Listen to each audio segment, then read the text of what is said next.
It's story time, y'all. You ready to listen? If you follow me on Facebook, you probably have already read and heard about what happened. But I thought I'd share it here with you all, too. My husband is a plumber, and he's been doing it for almost 15 years now. He's done some carpentry work in the past. I'm not saying he's a bad carpenter, because he can do a lot of things. But his area of expertise is plumbing, and he was just helping someone out. From what I understand, they were working on one particular project, trying to finish it up real quick. So he decided he was going to use one of the big tools. And before I get into the details, and I know you want to know the details, I was at work all morning long. And I was so tired. I had been up since 3 a.m. and I had just gotten off work, maybe an hour or so. So anyways, I was just sitting down, talking to my son-in-law, and was thinking about going inside to take a nap. But then my phone began to ring. Yeah. It was my husband calling.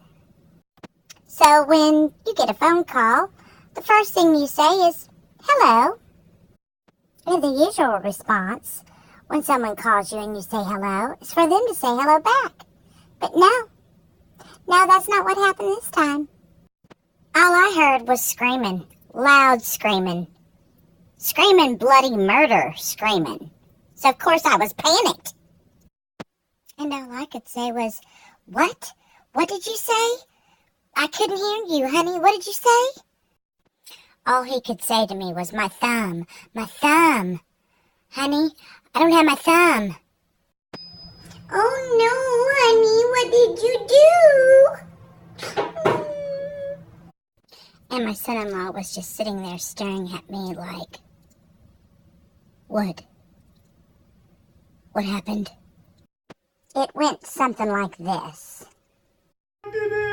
He cut his thumb off! It took a minute for it to register exactly what he did, and I was like, how did you do it? All I could do was just sit there, and I was like, oh, God. My husband has pretty big hands, and, he has pretty big fingers. So I was like, oh, God, how did you do it? So he tells me he did it with a table saw, everyone. Yep, he did it with a table saw. And he didn't cut it completely off. Do you see the top part of my knuckle here? Yeah, that piece of skin right there. Right in through here. It's what was left. So while they're running him to the nearest emergency room, and he's about 60 miles or so out from our city. He's got it wrapped up, and he's holding it up above his head, and of course he's in so much pain it's unreal. And I think a little bit of shock, too.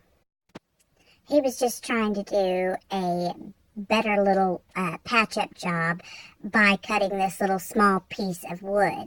He chose not to use a feeder board. Instead, he decided to push it through with his thumb. And, of course, the piece of wood got stuck, and then it sucked his thumb through. There's a lesson to be learned here. Use your safety glasses, gloves, hat. Use your equipment. Don't think you can just cheat it. I have an update, y'all. He had his surgery, and they put a pin in it, so he will no longer be able to bend at the first knuckle. This is what happens when you don't use your safety equipment. So if you liked the video, give it a thumbs up, because I know that's all my husband can do now. Feel free to subscribe, hit that button down below, and hit the bell notification, and you'll get all my videos.